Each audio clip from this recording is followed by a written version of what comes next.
we're back with another episode of the Lakers Fast Break podcast. It's Gerald Glassford coming right back at you here from Lakers Fast Break, Pop Culture Cosmos, where we cover the latest news and trends in pop culture each and every week, twice a week, wherever you get your podcasts. And on our latest show, we talk about the end of the SAG after strike, the Marvels, the ongoings about what's going on with GTA 6, which is a possibility for a trailer as early as next month, plus also as well the Beatles, Taylor Swift, and more. So go ahead and check it out today wherever you get your podcast.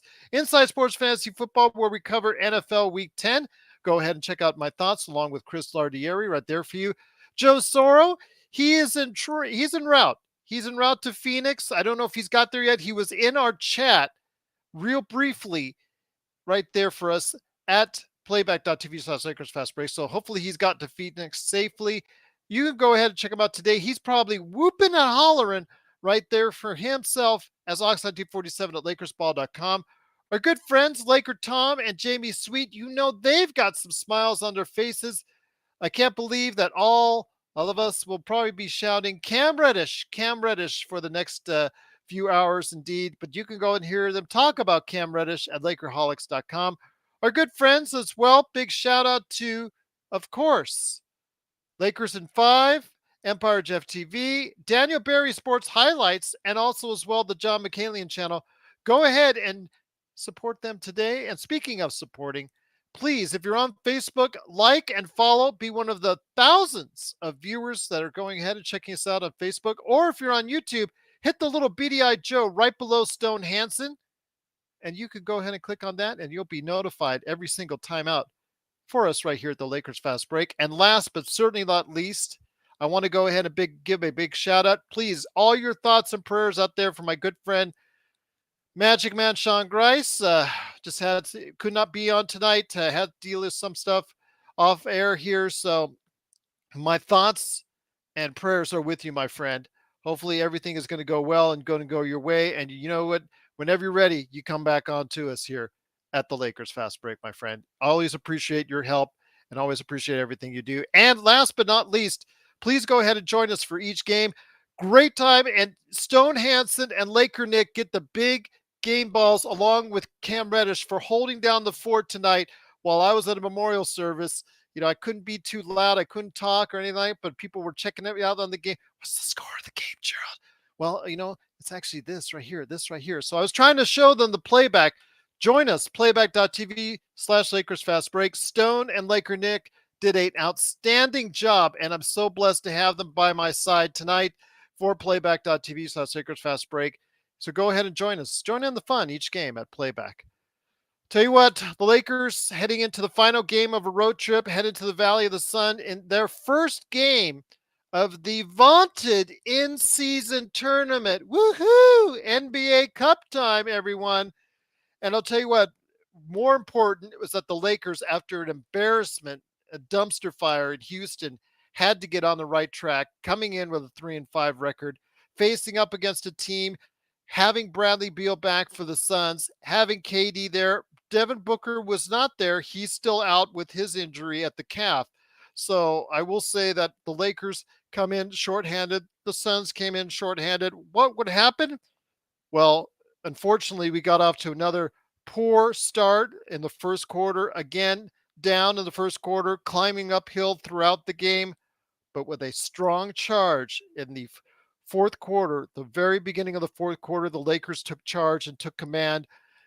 As Aussie said, it got to the point where he didn't even know how, and we didn't even know how the Lakers got into the lead, and yet they still maintained the lead throughout the fourth quarter.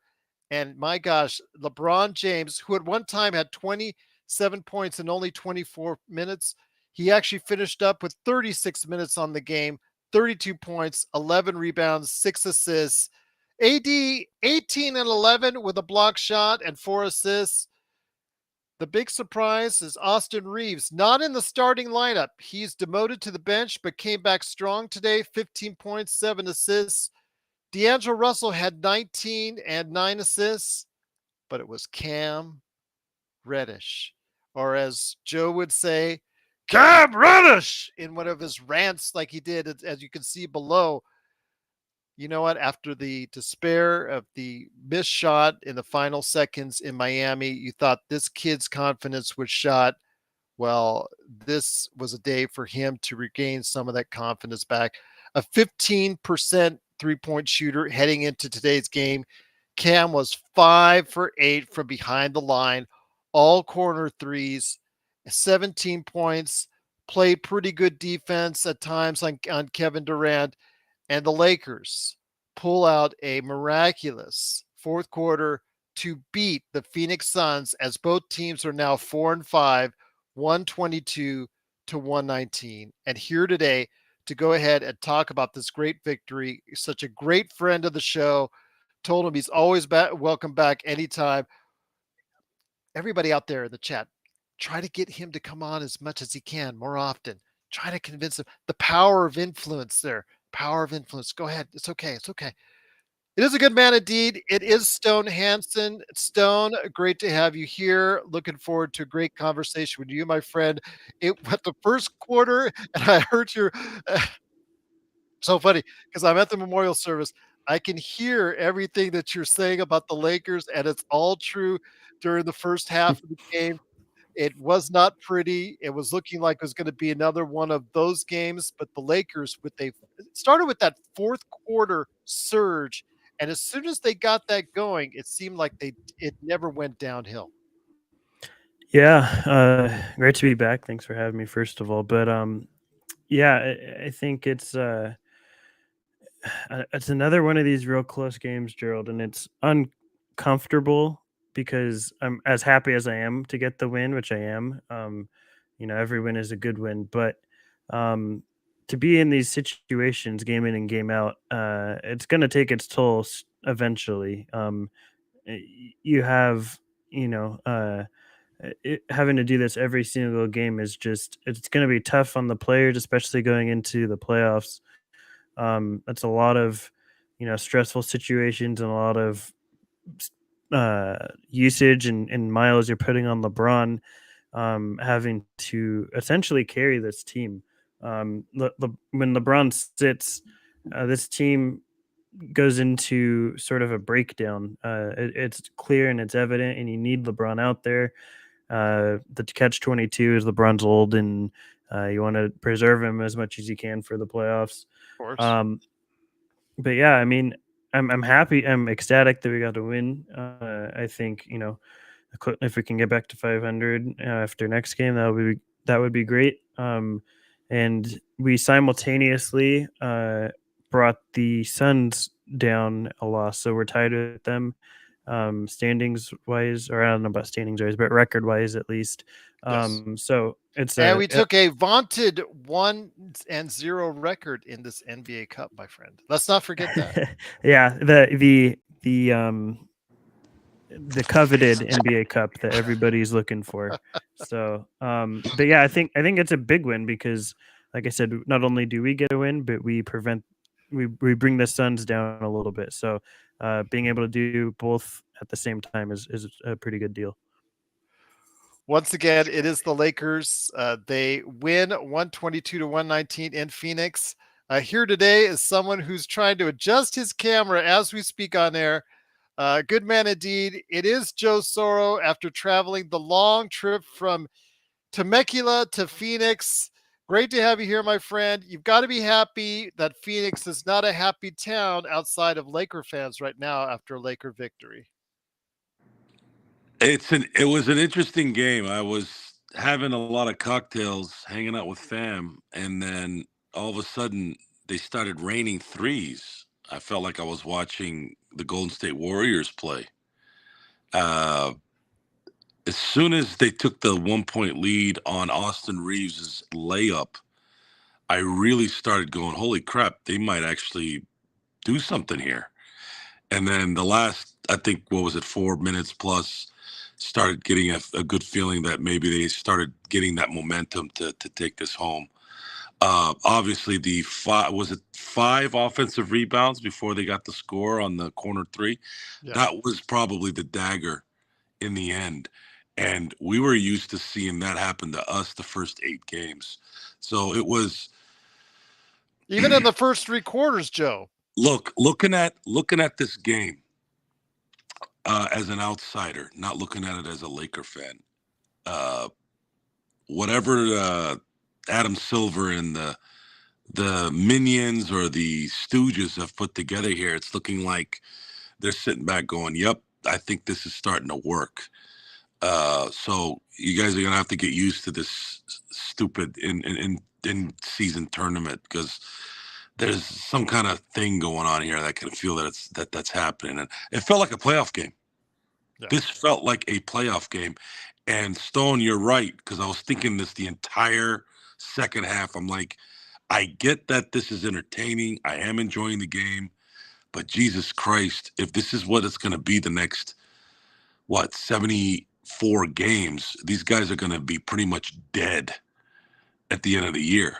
So we can't really do this. We can't have these games go like this, even if we want to be entertained. Lakers are going to have to get some kind of, they're going to have to figure out some way where they're in the next couple months where they have at least 8 to 10 games where they're winning, handedly. Otherwise, I don't know what's going to happen here. We're going to be entertained. We're going to see some good basketball, but at that, and again, good basketball is always relative, but this is not going to work.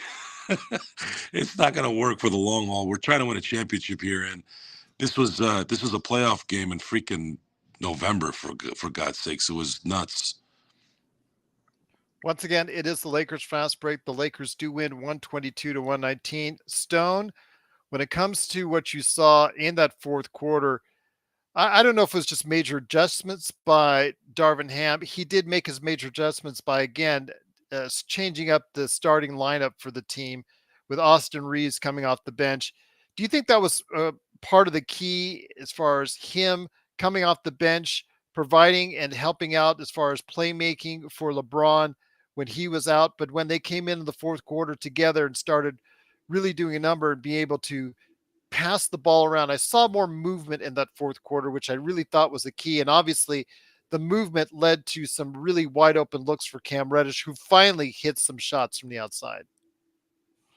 Yeah. In regards to Reeves coming off the bench, I think it's yet another catch-22 for the Lakers, right? Where I think Reeves is not cutting it currently. He did play well tonight, but prior to this, for the majority of games, he's not been cutting it. He gets abused defensively. I think that's probably the main reason. But you want Reeves to play better, and I think a large portion of why he isn't is probably due to confidence. Putting him on the bench probably isn't helping that. But on the flip side, you have to play who's helping you win, and currently Reeves isn't doing that. So there's pros and cons to it, like most things, that you have to weigh, and ultimately, Ham decided to weigh it the way that he did. I think it is. I'm not by no means. I actually think Reeves should come off the bench currently. I don't think Cam Reddish is the answer. He was tonight, clearly. I don't think we can rely upon Cam to be this guy for the foreseeable future from game to game. I mean, this is, one of the best shooting nights of his career. He had a fantastic defensive performance. He's been one of our better defenders this year.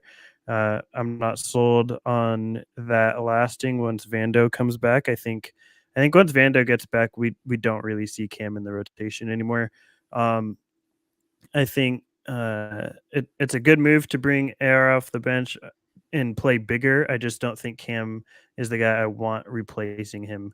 I think I'd rather go with Rui here, or maybe even Wood, depending on the matchup, and play bigger without that guy being Cam.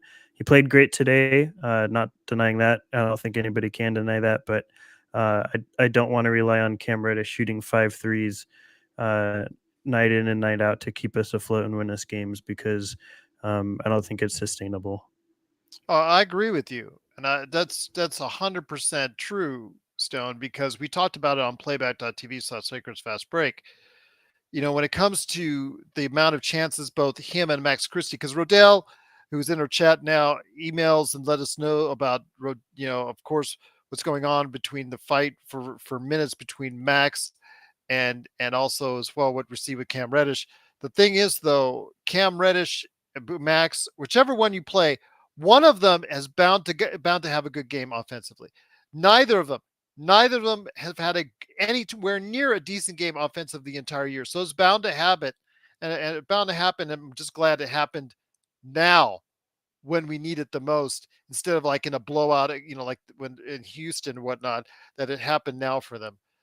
Joe, again, when it comes to what you saw tonight, Z in our chat on playback was, and rightly so, defending the fact that we need to stick with a big lineup. I'm still not happy with the defensive rebounding at times. It's still too many offensive rebounds for the other team, too many second chance points for the other teams. That I think it was what 12-4 at one time, Stone, early on, as far as the second chance points. It was not advantageous at all for the team. They get down by that and really starts to hurt the Lakers, and just got them going uphill again. But your thoughts on playing these big lineups, because so far for the season, anytime they've done it, it's paid off. All right, folks, there's something we need to clear up here, and it's something that's going to make sense. 2 out of the last 3 games, who did we not have towards the end of the game that helped the defense? Who's one specific player? I know Stone knows it. Who do you guys know? Go ahead, Stone. Stone knows. Well, to be completely transparent, I didn't watch the last 2 games. I've only watched this one. So I'm going to guess Reeves, though. Keenan Williams said it. D'Lo is wasting space.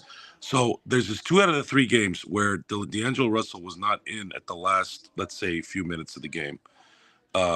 And look at the defense. Look how they were able to make stops in opportune situations. So the Lakers are probably going to have to make a decision here in the next month on what they're going to do with D'Angelo Russell. D'Angelo Russell might not be someone they can roll with. It's becoming reality at this point right now. We're going to give it another couple weeks, but it looks like it's not going to work. LeBron went back to point guard mode. When LeBron was point guard mode full time, he won an assist title and a title. Now, the unfortunate thing with that is we're going to wear him out now in his 21st season. So this is going to be a very weird season. I don't know what's going to happen at this point, depending on what they decide to do. If they decide that they're going to try to do anything that's going to keep LeBron or AD at bay to just, keep them fresh, it's going to risk wins during the regular season. And will it risk wins enough to where the Lakers are not going to place themselves in a situation where I think they're going to need at least one round where they have home court advantage, which means they have to have at least one of the top 4 seeds. It's going to be a very difficult season to navigate. We're going to be here talking about this every single game because we don't really know where this is going to go, but we understand where it'll go if lineups are set up a certain way. But I do know this at this point. I really believe in the next few weeks, we're probably really going to know 100% on whether D'Angelo Russell should be on this team. Because when he's on that court, he cannot play defense. And every time he's been off it, they've played relatively well defense. And the difference between this game and the last game that we've talked about this is that Cam Reddish missed the last one, and then he made these ones. That's the difference. But at the same time, the one thing that is the same is that the defense got better. So we have to, I shouldn't say we, the Lakers are going to have to make a decision here on where they're going to go this season with D'Angelo Russell. It's looking like they're going to have to figure out a way to get something for him. I don't know who's going to take him. I don't know how that's going to go. But I think that right there, right now, other than Darvin Ham's issues, and the thing is with the Darvin Ham issues is I don't think we're going to be able to solve that problem no matter how much we gripe. But we can solve the problem with D'Angelo Russell. There is something we can do there that might be able to bring something back that might have some value. I don't know what it would be. I don't know if it's a defensive player. I don't know if it's a draft pick down the road, but it just doesn't look like D'Angelo Russell is going to work with this particular team. So that's going to be the one thing I'm going to keep my eye on that. On that note, again, I want to thank you guys for having me on. I did want to get on real quick. I am obviously out of town, and I did want to, get on because it was a very, again, from a basketball standpoint, this was a freaking amazing game. These, regular season games sometimes don't get enough credit for being entertaining and memorable. This was a memorable game in terms of two greats going at it, in LeBron James and Kevin Durant. So let's give credit to both players, and got to give credit to the NBA because this in-season tournament game was probably the best game I've seen. Even though I haven't watched a lot, but this was the best one they've had so far, and it's looking like if this is the kind of stuff they're going to see, then we're going to have to get used to this in-season tournament type stuff. So again, thanks for having me, guys.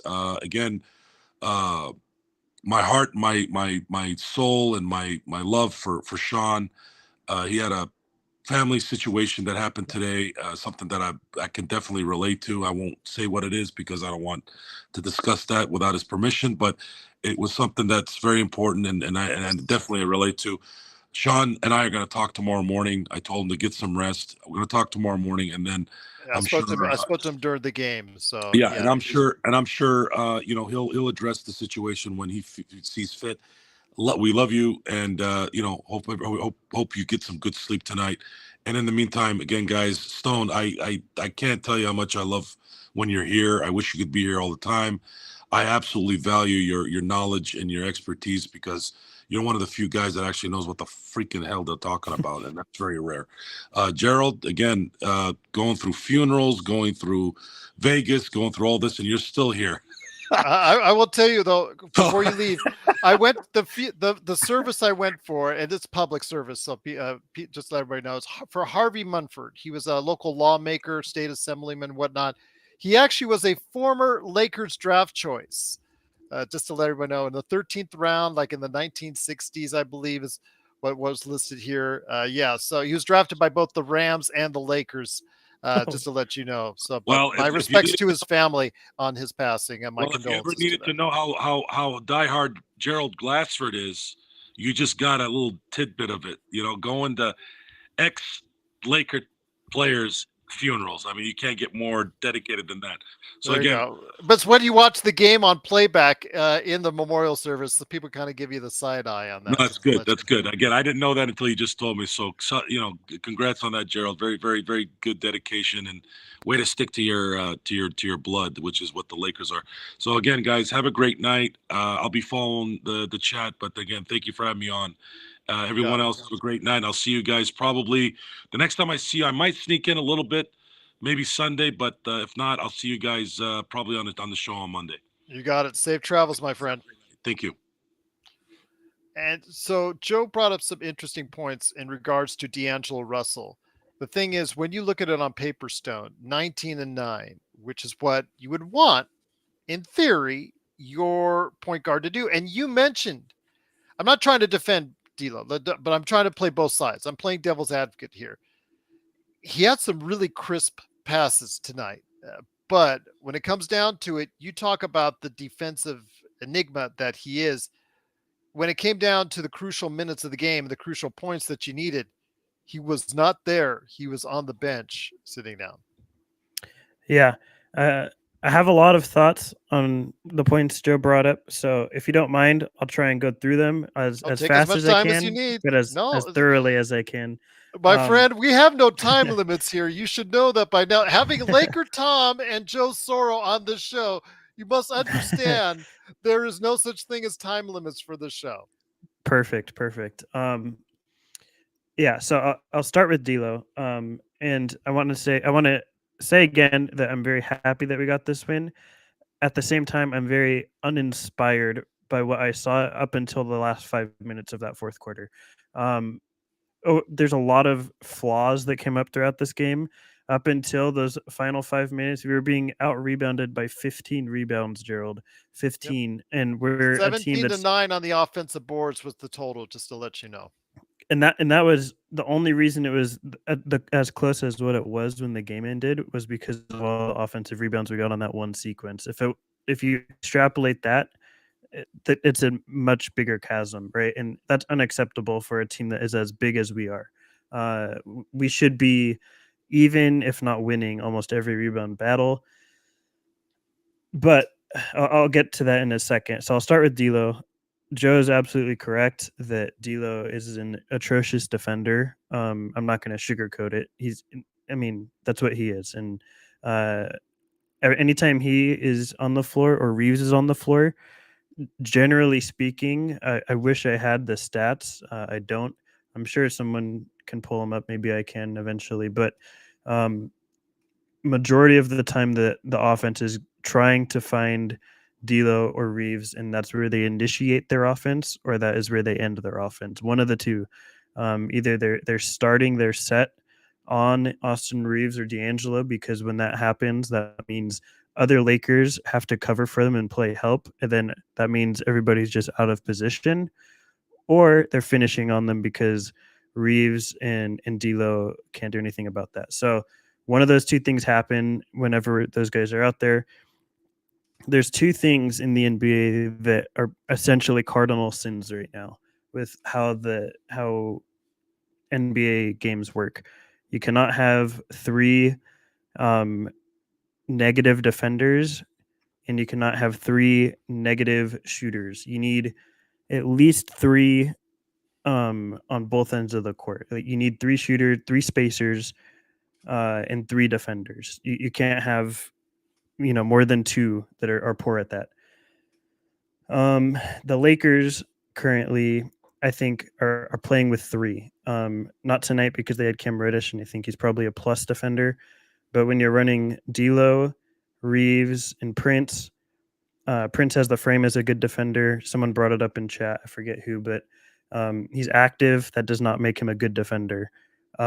Reeves and D'Lo are absolutely cooked on the perimeter.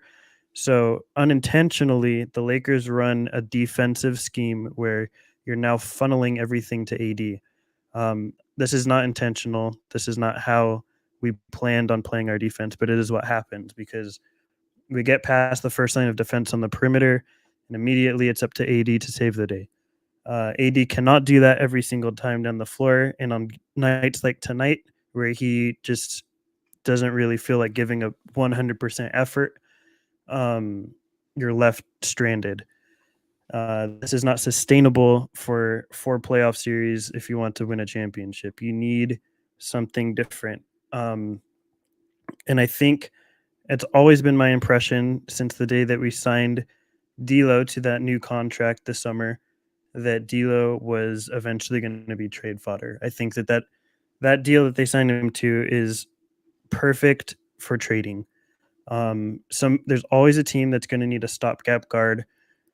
D'Lo can play the one of the two, and it makes him versatile enough to fit onto different teams, so he has a bigger market. It's inflated enough to where it can get you something valuable, but not to the point where it's an albatross and nobody wants it. So I think D'Lo and Rui are the two guys you look to maybe move at the deadline. Rui is good. Rui is someone I would like to keep on the team, but if he brings somebody in along with D'Lo and you combine those contracts, I am 100% for moving him. My dream scenario would be something like Zach LaVine and Caruso, and then we move D'Lo and Rui and whatever is needed with our picks, or Christie or whatever, to bring those guys in. Because at the end of the day, Gerald, we need two major holes filled. Those holes are a point of attack defender. We do not have that from the guard position. We only have that from the wing position, which we're going to need because there's wings that we need to defend and there's guards we need to defend. And we don't really have anyone that can simultaneously, guard wings and guards at the same time. So we need a guard defender, and we need someone that's a reliable third person. I think that most good teams have that reliable third person. Most good teams. Uh, we do not. We're at the mercy of who can step up any given night, right? Tonight it was sort of all over the place. It was D'Lo, it was Reddish, different points of the games. It was different guys, but we need that third guy, and we don't have that right now. Um, I think that is a concern that's getting overlooked for us, especially on nights where you have someone like D'Lo who, I mean, he did not play that well. Like he had a fine stat night when you look at the box score, but he's he what did he shoot? I don't have it in front of me, but he As did far as who not was it? shoot well. Who was I'm that? sorry. Who was AD. that? AD was 5 of 14, 8 of 8 from the line, 18 points, 11 rebounds overall. Yeah, 5 of 14 for a big, not great. Still, the And we Lakers overall. We talked about offensive rebounding. Overall, they got out rebounded by 9. Just to let you know. yeah, and like I said, by 9, but like 15 if it weren't for that one sequence where we got 5 offensive rebounds. Yeah. Um, so not great. We need someone. It doesn't have to be Levine either specifically. Like that's more of sort of a rough draft, I guess you can say, but something along those lines. We need to find someone that we can get as a third guy by using D'Lo and Rui. Those are the most attractive pieces that we can afford to lose with who else we have on the roster, I think. And we need them because we need to use them because of what their contracts are like. Nobody else on our team has contracts that are sort of in that middle sweet spot. Both these guys are like around 17 million. That's what we need to move to get something valuable back. So that's sort of my thoughts on the team and the roster moving forward. I think I'm interested. I'm okay with moving one of Reeves or D'Lo, but I just think that Reeves is on a pretty stellar contract money wise, and also D'Lo probably can get you more just because he has more money on his contract. But I don't think you can move forward and expect to go all the way with both both D'Lo and Reeves shoring up like all of your backcourt minutes. You need something different because it's those two just are not going to work. And the other thing, my final thought as I wrap up this monologue, is that you cannot be playing LeBron the way you're playing LeBron and go all the way.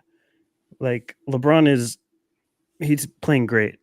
I'm not denying that by any means, but he is 40 basically in a month here, and he's playing at a way that it's just like you have to have a number two. I mean, you signed AD to a max contract for a reason. When LeBron's sitting, AD should be picking up all the slack. Um, you have to have someone that can carry the torch when LeBron is sitting. And we do not have that right now. We can't go from this half to half wondering if AD is going to show up. Something has to change. And as far as coaching, most people that have been here long enough know that I'm not a Darvin Ham fan. I like that he's trying something different by setting Reeves. I still don't think we have a viable offense or defensive scheme set in place. I think offensively, it's a lot of guys just standing around for too long. It's so many pick and rolls where 3 guys just watch it happen.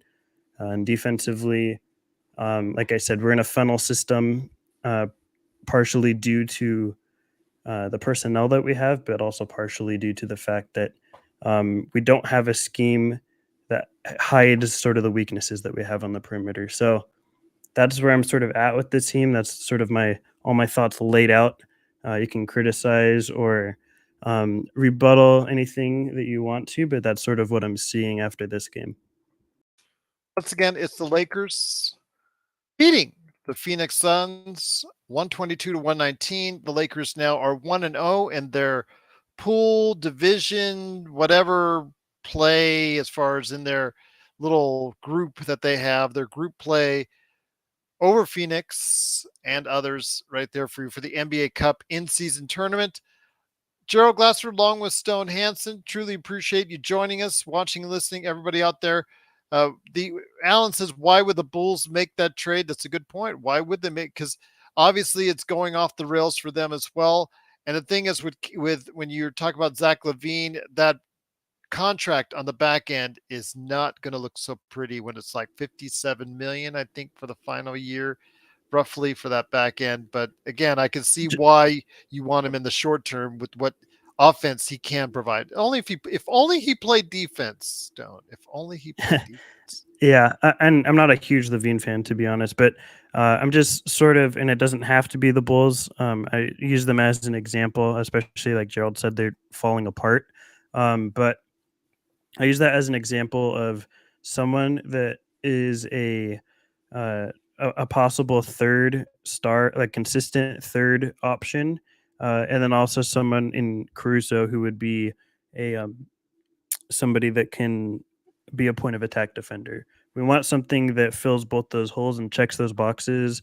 Like I said, someone that's a guard point of attack defender and someone that's a consistent shooter as a third option. And I think that we need somebody to do that. And it doesn't have to be Levine and Caruso, but just those sort of came to mind.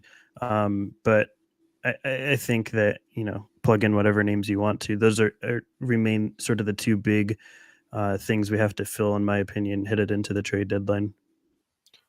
Once again, it is the Lakers 122 to 119 with the victory. Truly appreciate everybody out there in the world's best Lakers chat room that's out there, the Lakers Fast Break. Adam Hurley says, I totally disagree on the whole D'Lo take, and it's funny that Torian does nothing, but nobody mentions it. Let's go ahead and mention it. Obviously not the best game, but he was there down the stretch. He does play. I think the best way to describe it, I think, was described in our playback chat. He's active, but he fouls a lot. He doesn't play great defense, but yet he's better option defensively in the clutch than what we get from D'Lo or even Austin Reeves. So your thoughts on this, my friend? Adam is absolutely on a tear when it concerns Torian Prince right now. So that's the in his eye right now the guy that's in the crosshairs. So your thoughts, my friend, as far as Torian Prince obviously didn't give you as far as what great stuff on the stat sheet tonight, but again, he was in when it counted the most. Yeah, Taurean Prince is not a good defender. Taurean Prince has never been a good defender throughout his career.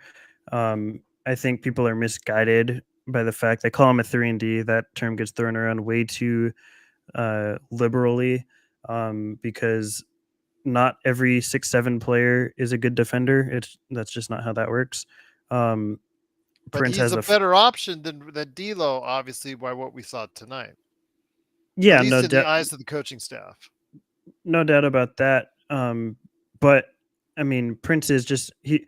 What Prince is an unreliable floor spacer and someone that can occasionally get a really nice slash, as we saw at the end of this game, and we've seen throughout a couple of different games he has some pretty nice takes to the rim. But for the most part, he is someone that relies on somebody creating for him. And he can generally hit wide open shots. Contested is pretty often on and streaky for him. And he is. We brought him in here to be a floor spacer. That's what he's been some nights for us, and some nights it's just not there for him. He's a streaky shooter. That's what he is. That's what he brings to this team. He's a better defender than, say, like a Malik Beasley, who's basically role he's replacing essentially. But that's what he's brought in here to do, is space the floor so that you can allow driving lanes for LeBron and AD to work. But he's providing help on one side of the floor. That's why I'm more pro starting Rui. But Torian is not a good defender, and I think anyone who thinks that probably needs to watch more Torian closely throughout the game, because he's active, but it's really not helping the team at all. I agree with you, Darren. We do not have a reliable floor spacer. If anybody out there is saying that Cam Reddish is a reliable floor spacer, then they need to just go ahead and harken back a couple games ago to what happened in Miami. That would tell you different. Guga says, hello, guys. It wasn't the best performance, but at least we won in both tournaments. Hug from Brazil and go Lakers. Absolutely. Shout out to Brazil indeed. Cannot thank you enough for joining us. Craving Minion says, Vanderbilt will answer a lot of our rebounding woes. He makes a good read where the ball goes. He is a good rebounder, but when you are down by what 13, I mentioned as far as got out rebounded by 13 and 17 to 9 on the offensive glass. I don't know if you could just put it unless that person is Moses Malone or someone thereabouts. I don't think you could go ahead and say just one individual can solve all your rebounding woes. Yeah, and uh, yeah, I agree with that. The other thing too is Vando will help us quite a bit. Vando probably should not be starting for us. Not that I don't think Vando is not worthy of a starting role. It's more the fact, like I said a little bit earlier, is that in today's NBA, you cannot have three uh, subpar floor spacers, which would be LeBron, AD, and Vando. Um, you need space for especially LeBron and AD to work, and like I said, also you need three good defenders on the floor at once, which, obviously Vando is that. So you're stuck in sort of between a rock and a hard place. And I think that middle ground is probably Rui for me because he's a good team defender. He's a bad one-on-one defender, but a good team defender. But he also provides the spacing that would help LeBron and AD. So that's sort of where I view the rotation. But I do think Vando should get decent amount of minutes, especially when LeBron is sitting. Once again, it is the Lakers Fast Break. Lakers do win 122 to 119. Thanks so much for joining us right here at the Lakers Fast Break. My friend, it's been great having you here. I'm hoping you'll be able to join us on many more episodes to come. But again, that's always your choice, my friend. Big shout out to both you and Laker Nick for manning our coverage tonight on playback.tv/Lakers Fast Break. Is there anything else that stands out to you? I mean, this Austin coming off the bench, I don't care which one comes off the bench. I just think you should have one between Austin and D'Lo coming off the bench. It seemed like a good fit tonight. And again, whether you put Austin in the starting lineup, have D'Lo coming off the bench or vice versa. It just seems like it's a better working arrangement because of their defensive inefficiencies. Basically, a lot for that, a whole lot better. Yeah, I actually think D'Lo's a better player than Austin Reeves in sort of a multitude of ways. I think he's a better shooter than Austin Reeves. I think he's a better passer than Austin Reeves, and I think he's a better ball handler. And that's the biggest thing to me is he is a better ball handler than Austin Reeves. We often see Reeves make second side cuts, and then if defensive pressure comes, he can't get all the way to the rim. He has to stop, pivot, look for someone to pass to, because he doesn't have a complex enough handle to get past that second line of defense. D'Lo does not have that issue. I think D'Lo is just a better player. I've talked about his passing. I think D'Lo is a really good passer. He can make every pass in the book. The problem has always been with him is the processing does not line up with that. He sees things a tad too slow a lot of times. Tonight it wasn't really an issue, but if you watch him closely, a lot of times he's threading the needle a hair too late and ends up being a turnover. So I think I would much rather start D'Lo than Reeves, to be honest. But I think we have to figure out a way to maximize Reeves where he's not playing the way that he was playing prior to this game. So that's sort of where I stand with that. And as far as the question on who I think our third best player is from Adam, that's the problem. I think it depends each night, and that's why I want to target someone that is more of a reliable third option. I mean, it's probably D'Lo, but it's not every night, so that's somewhat of a concern to me. Once again, it is the Lakers Fast Break. The Lakers do win 122 to 119. We'll be back tomorrow just to let everybody know. We're still got more time tonight, but we'll be back tomorrow for the Lakerholic Spotlight at 11 a.m. The guys, Lakerholics.com said, let's do it in the morning, Gerald. I said, oh boy, I'll be rip roaring to go then. Woohoo! Yes, 11 a.m. in the morning Pacific time. So join us then. Hopefully you'll be able to talk more Lakers there as well. But Before we head on out, my friend, again, when it comes to what we're seeing with Darvin Ham, he did make the decision to do the switch on the starting lineup. But there's points in time, as we've nicknamed the pockets here on the show.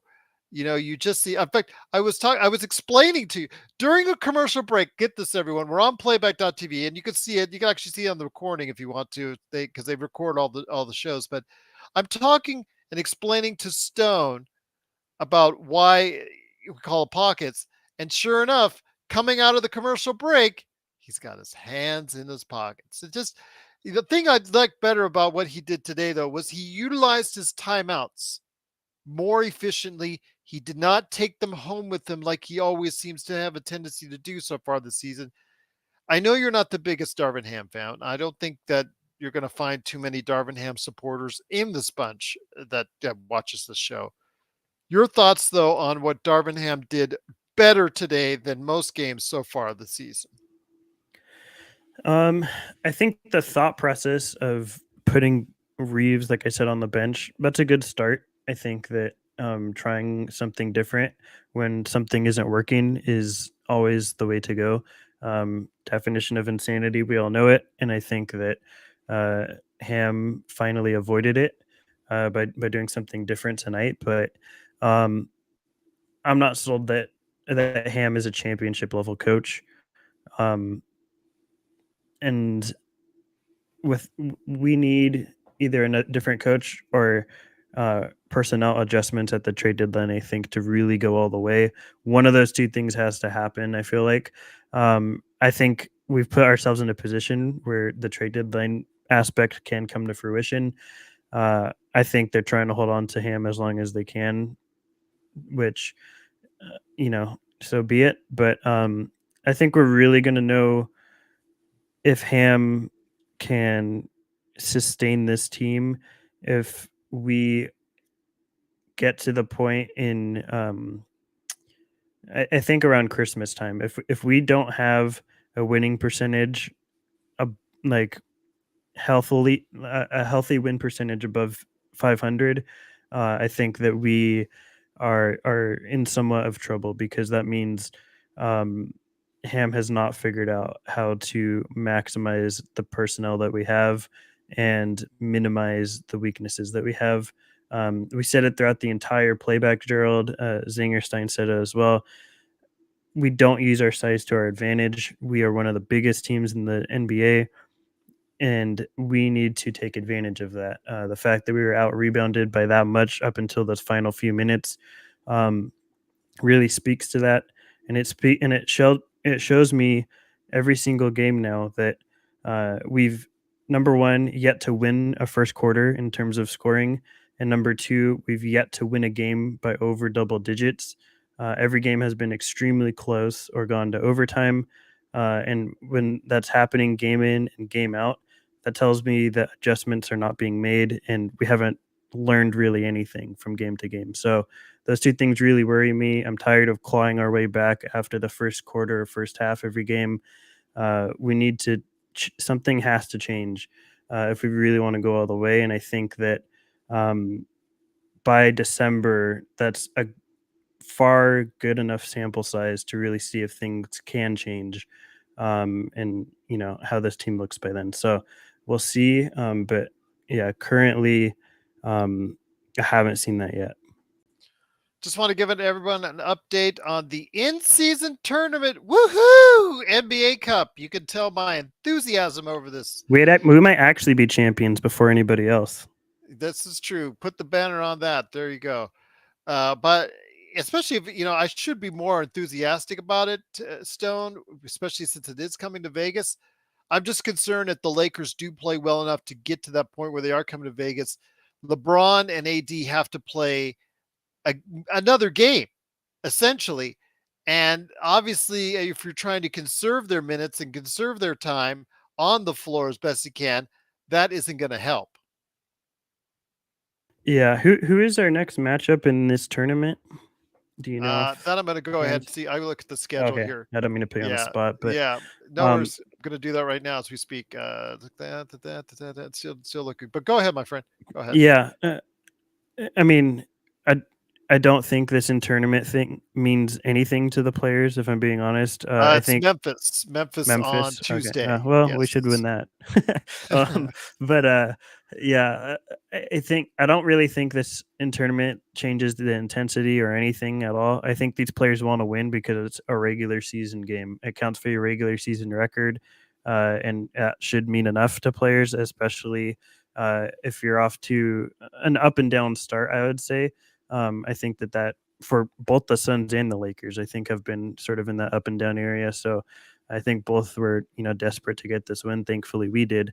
But I think that the in tournament thing, it could be a boost of confidence for us if we were to win it all. Like it could just be that sort of spark to where, maybe now AD is playing consistent half to half. He's not, we don't have to worry about him playing, which AD are we going to get this half? Or we can see maybe Austin's confidence go up a little bit and he starts hitting at a higher percentage. So good things can maybe happen. I think you want to win everything that you can. Every player should and probably does want to. So I think that it doesn't mean anything more to me. But I think winning the games just because they are regular season games and it counts towards that records should mean enough to these players that, they're trying to win every game. So it's interesting though, and you take a look at it in West Group A, where the Lakers are at right there.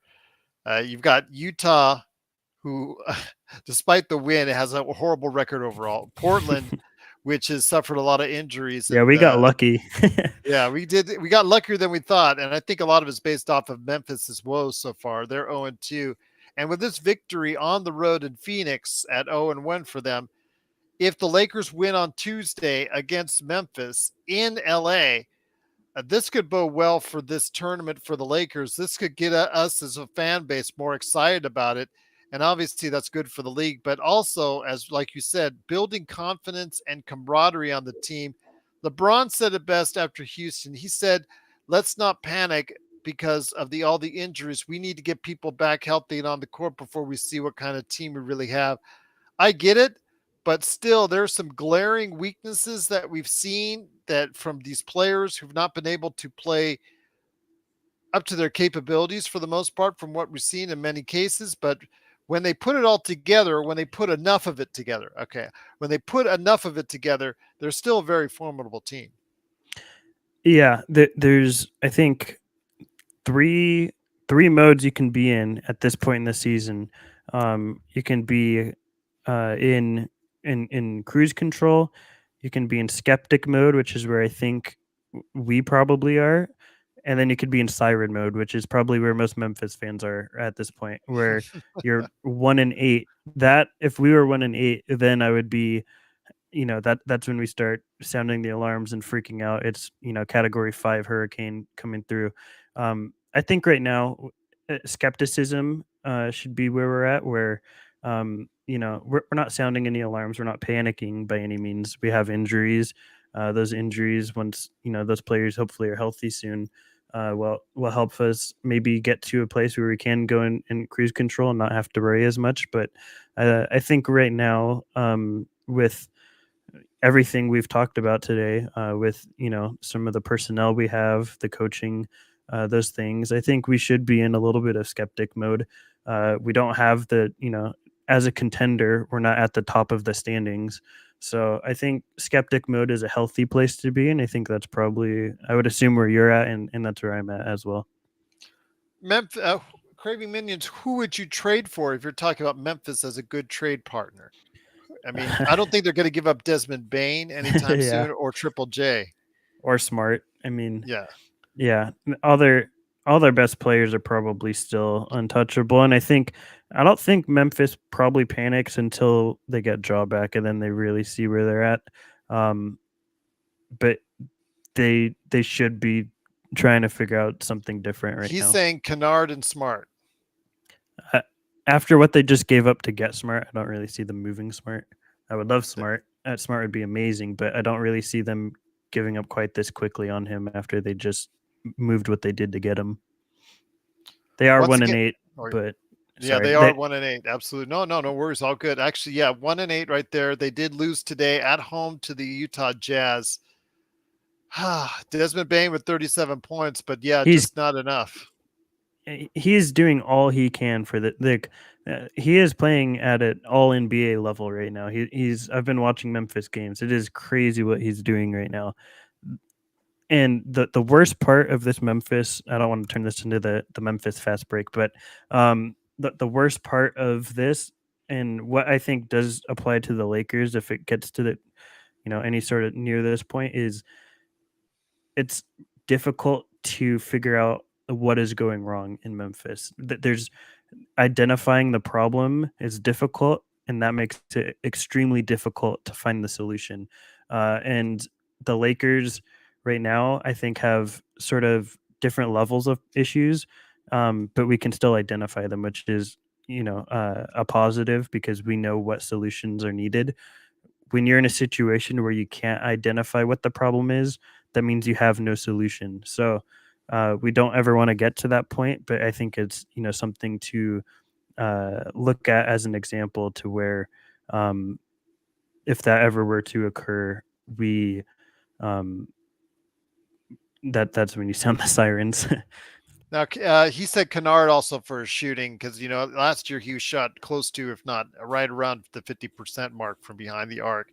This year it's not been quite as good, but he's known as one of the best sharpshooters in the league, as long as he can stay on the floor because he does get abused on the defensive end. Yeah, I mean, I'd rather have Kennard on the floor than Torian Prince, but I mean, I just don't really know if Memphis would do that. Like I said, I think they want to change something. I just don't know if they're willing to cut their losses with Smart that quickly into the season. And maybe, but maybe not. I'm not sure. Want to give everybody a rundown what in the NBA what happened this evening. The Kings over the Thunder 105-98. Mavericks still playing well there. We're gonna have to talk about them here, about them, or you could talk about the Drippers. The Clip's gonna clip. They're 0-3 in the James Harden era, 144-126. Timberwolves beat Wemby. Those uniforms for San Antonio, Stone. My God, that's all I'll say. Timberwolves playing very good basketball right now. They're 6-2, 117-110. Jazz, like I said, 127-121 over the Grizzlies. Rockets, somebody stop the Rockets right now. You call them one of the hottest teams in the NBA on playback. 104-101 over the Pelicans. The Celtics keep winning, 121-107. Hornets over the Wizards, 124-117. And the 76ers over the Pistons, 114-106.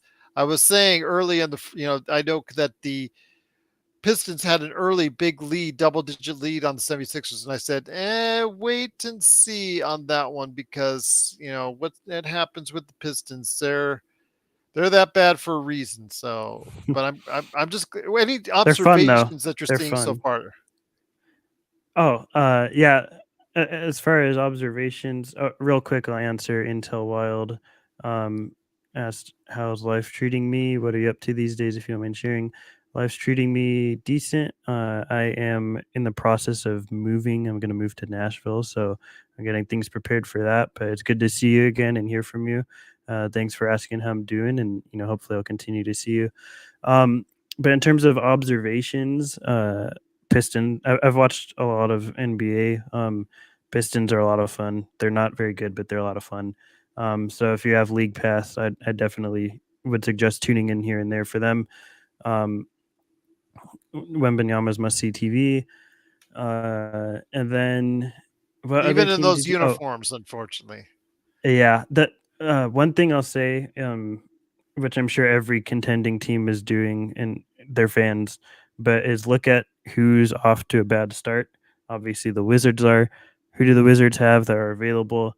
Kyle Kuzma is really interesting. If we could grab a hold of him again and have a reunion, the Wizards have shown a propensity to do the OKC Thunder, which is take picks with other contracts, let those contracts play there for half a year, and then move those contracts for more picks, and then continue that cycle. So if Kuzma, for whatever reason, was available, and I think he might be, because as soon as he signed that contract again with the Wizards this summer, I always thought that it's because they want to trade him.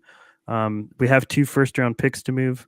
I would not mind moving D'Lo and 2 first for Kuzma and a little something in return. So just someone to keep an eye on that I'd be pretty interested in You if want he were to Kuzma be back? available. I think he's become a pretty average defender. I'm not going to say he's good, but I don't think he's bad anymore. Well, And he I think, wasn't bad when he was on that 2020. He had totally transformed himself yeah, into a credible and defender during that bubble season. yeah, and I think that at that point, at least for me, I was still skeptical if it was a fluke season or if that's who he was. Now I think that we can, decisively say that that's who he is. And then I think on offense, he's someone that we can rely upon to be a third option and be that sort of guy. So I'd be pretty interested in Kuzma. And if it took D'Lo in a first or D'Lo and 2 firsts and one of them's like lottery protected, and we get something back or something like that. I'm spitballing. I don't have an exact trade, so don't get it on me too much. But What something like about that. PG? Craving Minions was asking about the package like that for PG.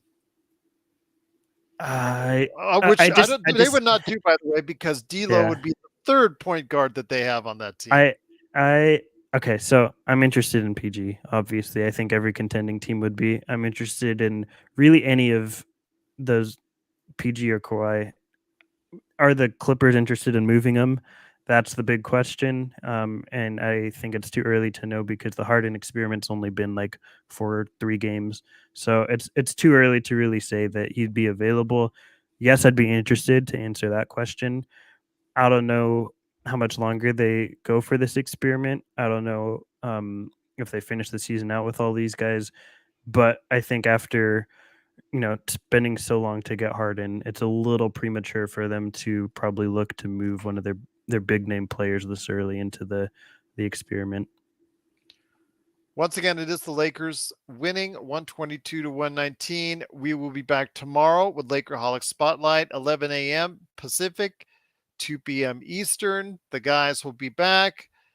The recent birthday boy, Jamie Sweet, and of course, the number one Lakers blogger that's out there, Laker Tom.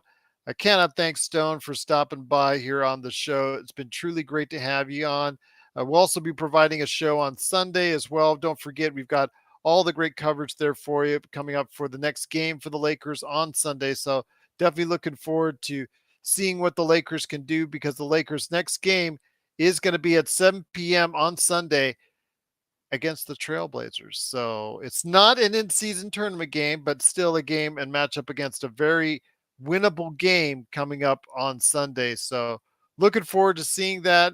But my friend, there is a possibility we could be getting a little bit better. I understand that, a couple wins here and there may not change everything in your eyes, but at least it can get that ball rolling once again. A win is a win, Gerald, and the more that we get, the better. The more we could string along, even better. Hopefully, this trend continues after this win, and I'd love to see this team at 600 by the time we get to Christmas. Like I think that's probably asking too much, but I think that's when we can really feel good about ourselves. I think that it's gonna be like Joe said, an interesting season. I'm gonna concur with him on that. It's been a lot of fun being here. I've enjoyed watching this game, and the last time I was on, hopefully, I'll be on here and there. I won't be here for every game. Like I said too, I'm in the process of moving, so I'm sort of busy with that. But I do plan on joining and popping in more occasionally throughout this season and watching some games with you guys, having some fun discussions, getting my thoughts out there. It's been a lot of fun. I always love watching basketball. I always love talking with you guys. So hopefully I can do it a little bit more. We would be blessed if you can, and you are always welcome here. Know that. Once again, it's Stone Hansen. Truly appreciate all the time that you take right here for us. And again, big shout out to you and Laker Nick. Laker Nick, you guys get the game ball. Cam Reddish is on one side. You guys are on the other, just holding the game ball because Laker Nick really bringing it home for the pregame and on playback, and you bringing it home for playback and here for the postgame. I'm telling you what, I truly appreciate it. Big shout out again, and big thoughts and prayers are with our good friend Magic Man Sean Grice. Hoping everything works out for him, and hope everything's going to be okay. Big shout out to Joe that he makes it safe back from Phoenix. You never know with Joe.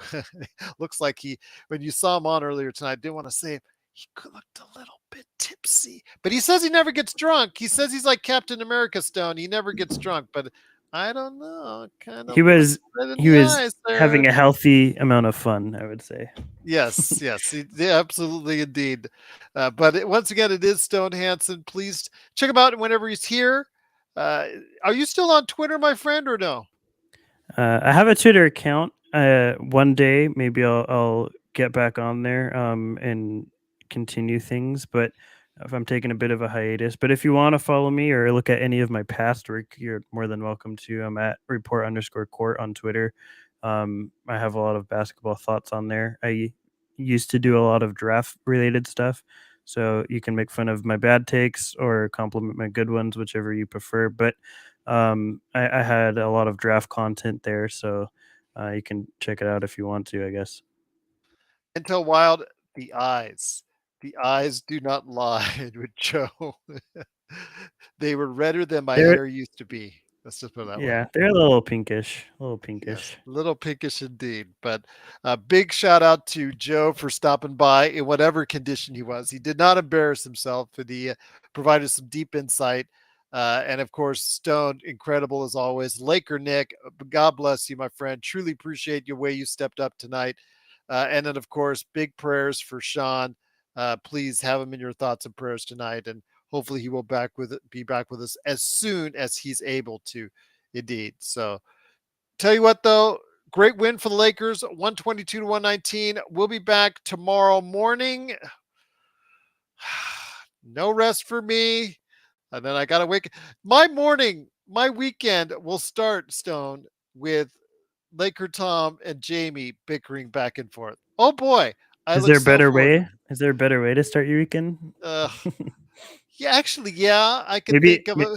you might be looking like Joe tomorrow morning. Yes, absolutely. I might be looking. Check my eyes tomorrow in the morning just to see, just in case. But once again, it is the Lakers Fast Break. Truly appreciate you joining us. We'll be back with Lakerholic Spotlight. Who knows what they'll rip on, but they should be at least happy because the Lakers won 122 to 119. Maybe they'll talk about Cam Reddish. Maybe Laker Tom will go ahead and try to see if we can trade Cam Reddish for any all-star player out there after tonight's victory. We'll see. We'll see indeed. But yes, Intel Wild, we won, baby. Absolutely. 122 to 119. We'll see you tomorrow. And of course, it's going to be the start of a great Lakers weekend. Obviously, all the wall-to-wall coverage for the Lakers on Sunday. But please join us. Always join us and be a part of what we do each and every time out right here at the Lakers Fast Break Podcast.